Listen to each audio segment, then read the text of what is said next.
ষড়যন্ত্ৰ কৰি আমাৰ সৃষ্টি ধ্বংস কৰিবলৈ গৈ আমাৰ লগতে প্ৰতিদ্বন্দ্বিতা কৰে ছাৰ। আপোনাৰ আলোচনাত যদি শিৱৰ সত্য পাৰ্বতী লক্ষ্মী, আপোনাৰ আলোচনাত যদি ব্ৰহ্মৰ কন্যা সৰস্বতীও থাকিব পাৰে, মই কিয় অযোগ্য হলো যে স্বয়ং আপোনাৰ পত্নী হৈও মই এই গুপ্ত আলোচনাত ভাগ ল'ব পৰা নাই?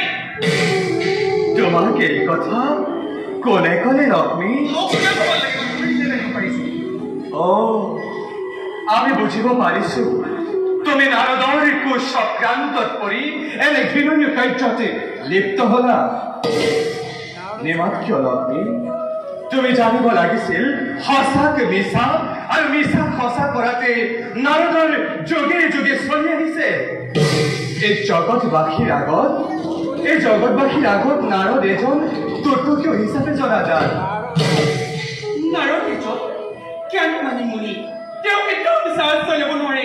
আপুনি মোক প্ৰতাৰণা কৰিছে। ব্ৰহ্মৰ কন্যা সৰস্বতীৰ সমান, শিৱৰ সত্য পাৰ্বতীৰ সমান জ্ঞানী মানি পুত্ৰীৰ কন্যা এই পৃথিৱীৰ কন্যা কোনোৱেই নাই। কিন্তু বিষ্ণুপ্ৰিয় লক্ষ্মীৰ সেই ক্ষমতা আছে নে নাই তাকে প্ৰমাণ কৰি দেখুৱাবৰ বাবে আপোনাৰ সন্মুখত মই প্ৰতিদ্বন্দ্বীৰ বেট ধৰিছো। পাৰে যদি পত্নীক কৰি লক্ষ্মী, তুমি দাম্ভিক, তুমি গৰ্বিতা, তুমি আজি বিষ্ণুপ্ৰিয়া লক্ষ্মী নোহোৱা। তুমি কোন জানা লক্ষ্মী? মই জগতৰ মাতৃ স্বয়ং লক্ষ্মী।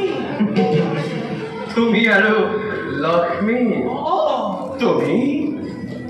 তুমি কোনোবা দানৱী। ইয়াৰ পৰিণাম কি হ'ব পাৰে তাক তুমি অলপো ভাবি চোৱা নাই?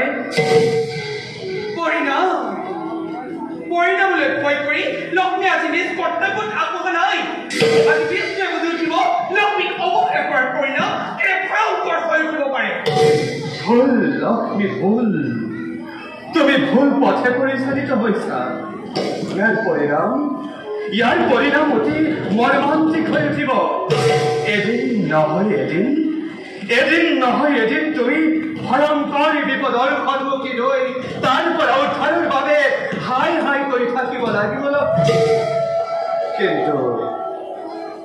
কিন্তু তোমাক উদ্ধাৰ কৰা কোনো নোলাব। আমি তোমাৰ লগত তৰ্ক নকৰো লক্ষ্মী, কাৰণ তোমাৰ যুক্তি হেৰাই গৈছে। হয় লক্ষ্মী, তোমাৰ যুক্তি হেৰাই গৈছে। আমি আহিলো।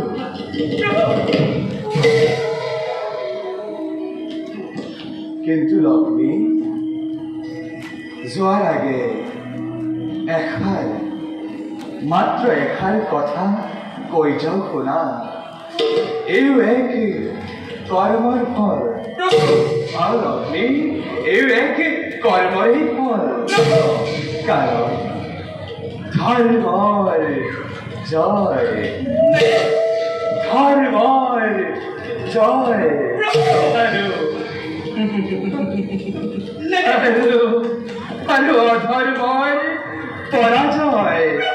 লক্ষ্মী, ধৰ্মৰ জয় আৰু অধৰ্মৰ পৰাজয়।